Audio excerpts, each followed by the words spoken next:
Buenas a todos, hoy quiero hacer un vídeo sobre un libro que me he leído de Oriana Fallaci, La fuerza de la razón. Y me vais a decir, ¿y por qué no te lees La rabia del orgullo? Pues en eso estoy, los he leído al revés, pero bueno, me es lo mismo. Florentina, escritora florentina, periodista, una mujer de armas tomar, participó en la resistencia siendo una cría, en la resistencia contra los nazis y contra los fascistas. Y bueno, luego pues se fue desencantando la vida, terminó siendo una furibunda anticomunista, pero ese no es el tema de este vídeo. Porque yo entiendo que esta mujer, con todo lo que pasó, terminará odiando a los Togliatti de turno y sobre todo al Partido Comunista de Italia. Pero no vamos a hablar de eso, vamos a hablar de algo a lo que terminó dedicando su vida y que nos dejó un gran legado, sin ninguna duda, a los que queremos continuar esa lucha contra la barbarie. Y aquí está este libro en el cual pues habla de la fuerza de la razón frente a esa barbarie, frente a esa religión que quiere imponerse de la forma que sea, ¿no? En estos países. Y habla de Eurabia. Y además habla de la revista que dio, ¿no? Porque claro, la gente piensa que lo de Eurabia lo decimos la gente que estamos en contra del Islam, pero no es cierto. O sea, es una revista islámica. Y ella aquí, pues, con algunos fragmentos, recomiendo ir a verla. Vais a tener que usar traductor, porque en español por lo menos yo no la he visto, pero es muy recomendable, al igual que el libro. De hecho, dice cosas muy interesantes sobre la batalla cultural que tenemos ahora. Ella habla, de hecho, de que somos una colonia o la avanzada para terminar siendo una colonia.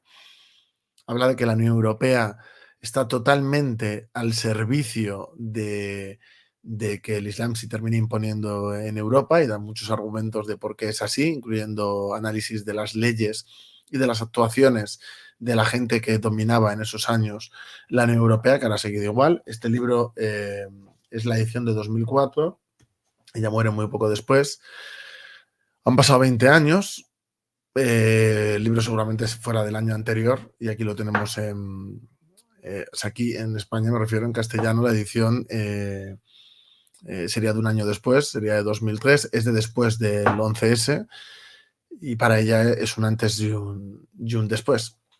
Y hay un concepto que me gusta mucho, que yo lo voy a empezar a usar, ya os aviso, que es el de colaboracionistas, ¿no? Yo siempre hablo de la quinta columna, pero también voy a usar el término colaboracionista, porque igual que había gente que colaboraba con los nazis, pues hay gente que colabora con el islamismo. Y que sus políticas, tanto las que son en pro de ellos directamente, como las que facilitan que ellos se puedan desarrollar en base a este rollo políticamente correcto y al bienquedismo, pues para ellas son colaboracionistas y son igual o peor que los que colaboraban con los nazis. Y yo lo veo así también. De hecho, me ha gustado mucho la explicación que hace de por qué son peor que los colaboracionistas. Dice que antes los llamaba de otra manera, pero que ha terminado llamándolos colaboracionistas porque no se merecen otra cosa. Y yo es lo que veo, que hay mucho colaboracionista aquí y gente que está destruyendo pues, la propia esencia que le ha traído a la situación actual, ¿no? A esa situación de privilegio que hemos tenido a todos los niveles en Europa. Me parece mentira que, aunque vamos a estar en contra del imperialismo, del colonialismo, de cosas que se han hecho en el pasado, parece mentira que la única solución que propone esta gente es destruirnos y convertirnos nosotros en un país tercermundista, bueno, con una situación cultural demencial. Es que quiero tener cuidado porque no quiero que me censuren el vídeo entero, ni que me metan un strike. De hecho, me gustaría leer lo que dice, que lo voy a leer al final, que a mí me ha emocionado, la verdad. Pero yo me siento muy, salvando las distancias, por supuesto, pero creo que la gente, y no solo yo, sino la gente que defendemos lo occidental frente a todo este rollo islámico, eh, todos tenemos de referente a Oriana Fallaci por cómo fue capaz de resistir y cómo cuenta las vivencias, ¿no? De amenazas, de intentos de ataque. Estamos hablando de una mujer que en México la tirotearon y estuvo en la morgue porque pensaban que estaba muerta. Una persona que fue capaz de quitarse el velo, tirarlo al suelo en una entrevista con Khomeini y decirle que era un tirano. Una persona muy valiente. muy, muy valiente, y eso hay que reconocerlo, independientemente de ideologías, de cómo evolucionara, hay que reconocerlo. Era una mujer de armas tomar, era una mujer tremendamente valiente, y eso hay que reconocerlo. Y el trabajo de este libro, a mí me parece que hay que rescatarlo. En su día fue top de ventas, pero creo que la esencia de lo que ella quería transmitir, creo que es necesario que las nuevas generaciones lean sobre esto. Porque van a ver, ella habla de cómo evoluciona la cosa en Italia, pero yo veo un paralelismo claro con lo que está pasando en España. De cómo a poco van conquistando, de que se quejan todo el rato y piden, pero ellos no dan nada a cambio. Lo único que nos dan es de sustituir lo que nosotros tenemos por algo que, vamos a ser sinceros, es que hay gente que va a decir, no, esto es racismo, esto es clasismo, esto no, no es verdad. Hay culturas que son más retrasadas que otras. Es así. Y hay a gente que le duele mucho oír esto, pero es que se está haciendo como un constructo en el cual parece que todo, a mí me lo ha dicho gente islámica aquí con la que he discutido, como que todo lo occidental, por ejemplo, todo lo español, que sin el Islam no se entendería, ¿no? Y es como, bueno, ¿qué quieres que te diga? Es que me pongan de ejemplo a Averroes cuando ellos mismos fueron los que lo estuvieron persiguiendo toda la vida. A mí me parece que lo invalida. Que se pongan a falsear las cosas y que de repente todo, la ciencia ha evolucionado por el Islam, si no, no hubiera evolucionado. Platón, bueno, Platón copió en realidad las ideas a un árabe mágico que vivía en el mundo de no existe, y así con todo, ¿no? Van como reescribiendo la historia, las cruzadas, el mito de las cruzadas. Las cruzadas casi todas fueron defensivas porque había un imperialismo árabe que luego se convirtió ya no solo en árabe, sino en musulmán en general, porque los turcos, luego los mongoles también, o sea, sustituyeron en parte a ese poder árabe, pero seguían con la misma religión y seguían haciendo las mismas cosas. Parece mentira que están aquí con los cuentos chinos. No, es que lo que hicieron los cristianos estuvieron prácticamente siempre a la defensiva. Hay que tener en cuenta Siria, Egipto, el Magreb, toda esa zona era de influencia cristiana, eran cristianos.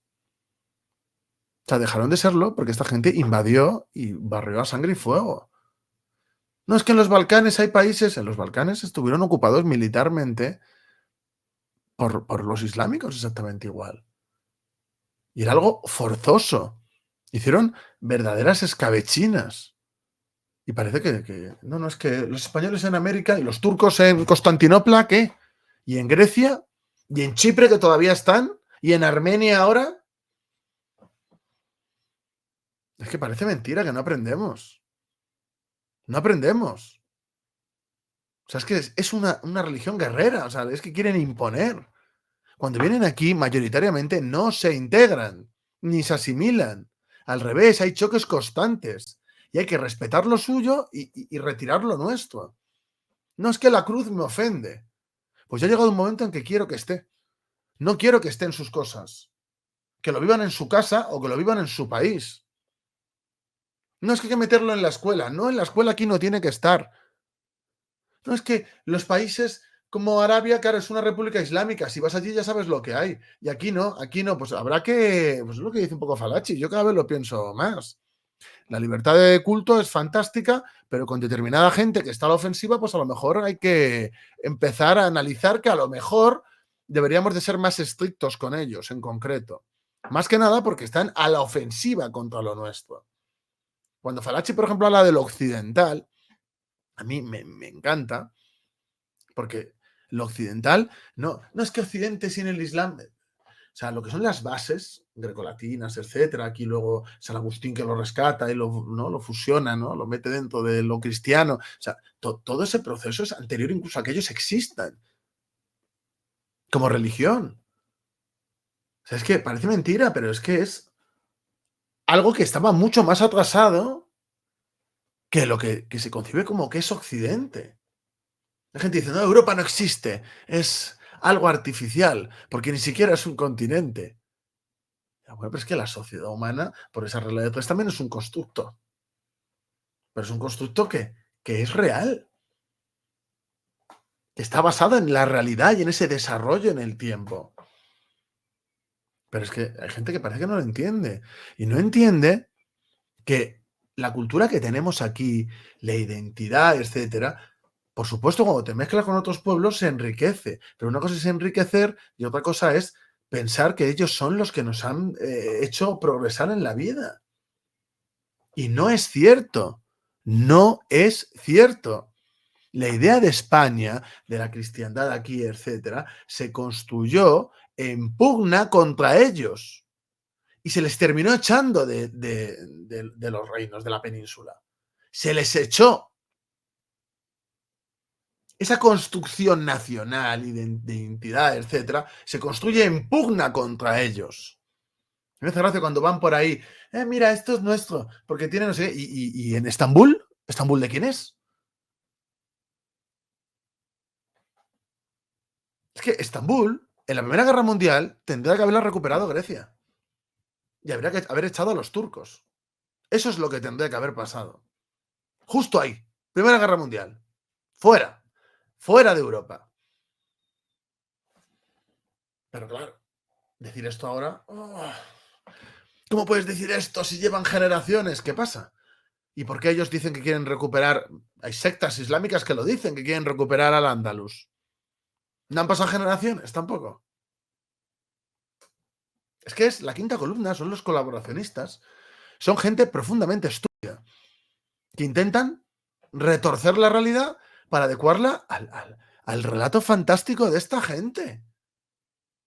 Me gusta cuando habla de lo halal, por ejemplo, de cómo son esos rituales y que es algo que no se debería de permitir aquí, porque estamos hablando de los derechos de los animales, etc., como mueren los animales por el rito halal. A mí me parece terrorífico. Entonces, ¿por qué se permite? El tema de la indumentaria, ¿por qué se permite? El tema, aunque no se permita, pero se hace. El tema de la ablación. El tema de los matrimonios forzosos. Pasa, hay casos. Todos los años. Pasa. Aunque sea ilegal, pero luego no lo persiguen. O no lo persiguen como se debería de hacer. Matrimonios forzosos, crímenes de honor. Barrios que de repente pasan de ser España a ser un barrio bajo de Marrakech. ¿Por qué tenemos que permitirlo? No es que la Navidad nos ofende. Bueno, pues así es la vida. Vete a tu país. No, es que no, yo soy converso, yo soy español de siempre. Bueno, pues vete a un país musulmán, a mí que me estás contando. Lárgate, ya está. Eres una persona débil, eres una persona sumisa, eres una persona que se ha doblegado. Pues lárgate de aquí si quieres. O vive tu fe en tu casa, pero se han acabado las imposiciones. No, es que si se come cerdo, esto me ofende. No comas cerdo tú, pero déjanos a los demás en paz. Aquí sí se come cerdo. Aquí sí se come jamón, no pasa nada. Si quieres seguir rigiéndote por normas absurdas de hace, pues hazlo si quieres, pero no te metas en lo que hacemos los demás. Respeta un poco. No es que yo no voy a permitir esta celebración, no es que es herejía, no es que los infieles, que son como cerdos, que no sé qué. Mira, en vez de quedarte a luchar por tu país y cambiar a esa élite de basura que tenéis allí, venís aquí porque se vive mejor. ¿Por qué se vive mejor? Porque culturalmente estamos más desarrollados. Y es la realidad. Si no, no vendrían en masa aquí, con la excusa de un colonialismo que ya no existe. Por lo menos referente a nosotros. No existe. No existe. Entonces vienen aquí a imponer sus cosas. Y no. Si vienes aquí, vienes a adaptarte. Porque eres tú el que viene de un lugar subdesarrollado y no vamos a permitir que nuestro país se convierta en lo mismo. Esas frases esas citas de no, es que el dominio nuestro vendrá por los embarazos de nuestras mujeres, no me acuerdo ahora cómo es exactamente la cita. Que van a ser con sus hijos, ¿no? Como van a tomar Europa. Bueno, pues es que no puede ser. Es que no puede ser. Eso fue un presidente de Argelia. No puede ser. No es permisible. Y es por el tema de regalar nacionalidades. Y eso lo dice Oriana también. No se da ni una nacionalidad. No son de aquí, no pasa nada. Delinquen, fuera. No trabajan, fuera. Ya está, es sencillo.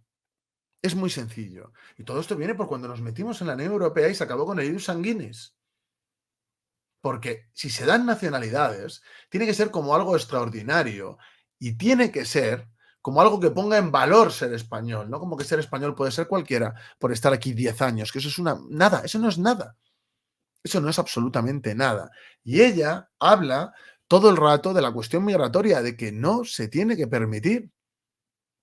Porque vamos a ser, bueno, ella dice ya, en 2004, que somos la colonia de los islámicos y que ya somos Eurabia.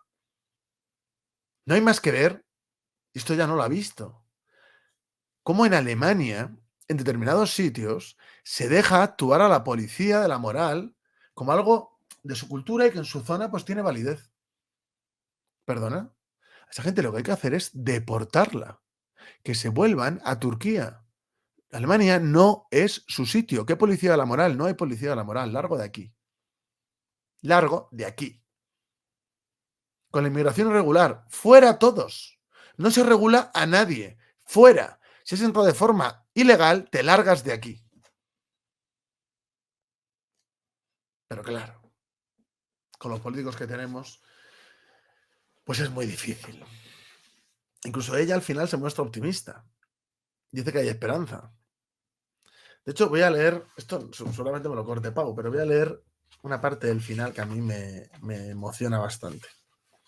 Ella habla de que estamos en una guerra ya con el Islam. Occidente no lo sabe, porque estamos atontolinados, pero ya estamos en esa guerra. Mirad, no escribo por diversión o por dinero. Escribo porque es mi deber. Un deber que me está costando la vida. Y por deber he examinado a fondo esta tragedia. La he estudiado a fondo. En los últimos 2 años no me he ocupado de otra cosa. Por no ocuparme de otra cosa he descuidado ocuparme de mí misma.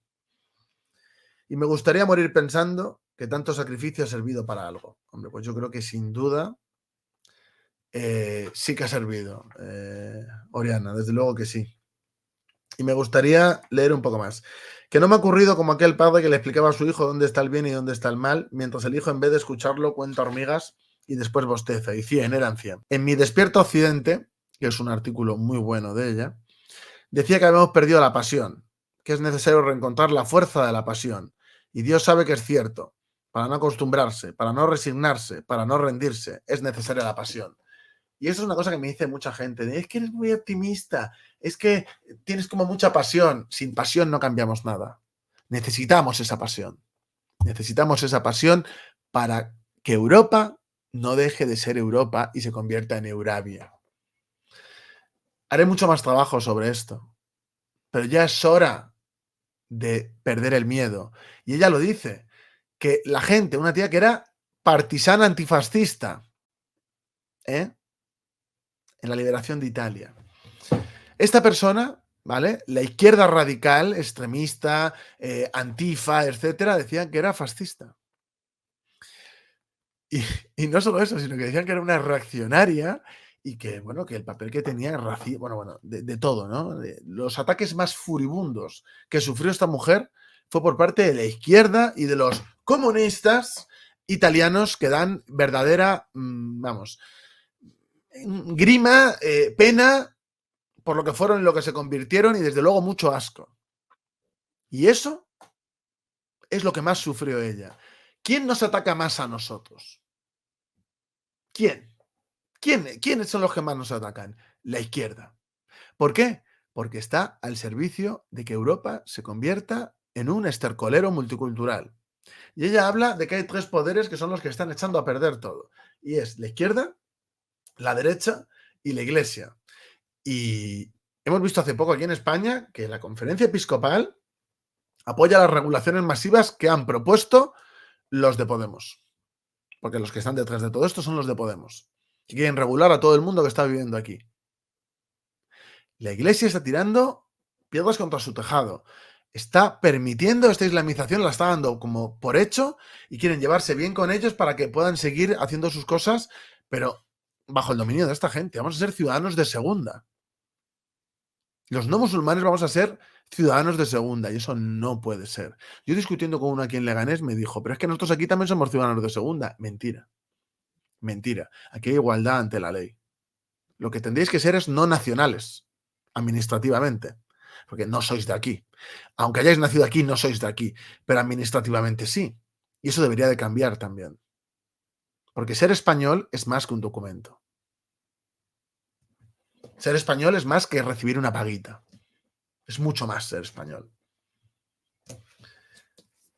Todavía hay esperanza, pero es hora de confrontar con todos esos colaboracionistas, que son el enemigo. Son el enemigo, son la quinta columna. Están trabajando para que terminemos siendo Eurabia. Ellos ni lo saben porque son medio lelos todos, pero lo están haciendo. Así que confrontad, amigos, sacad el debate, no os arruguéis y no tengáis miedo, porque pasará tiempo, porque pasará mucho tiempo antes de que esto se arregle, pero no os quepa duda de que tenemos la oportunidad de hacerlo. Así que un abrazo y como digo siempre, y en este tema más que con nada, a seguir dando guerra.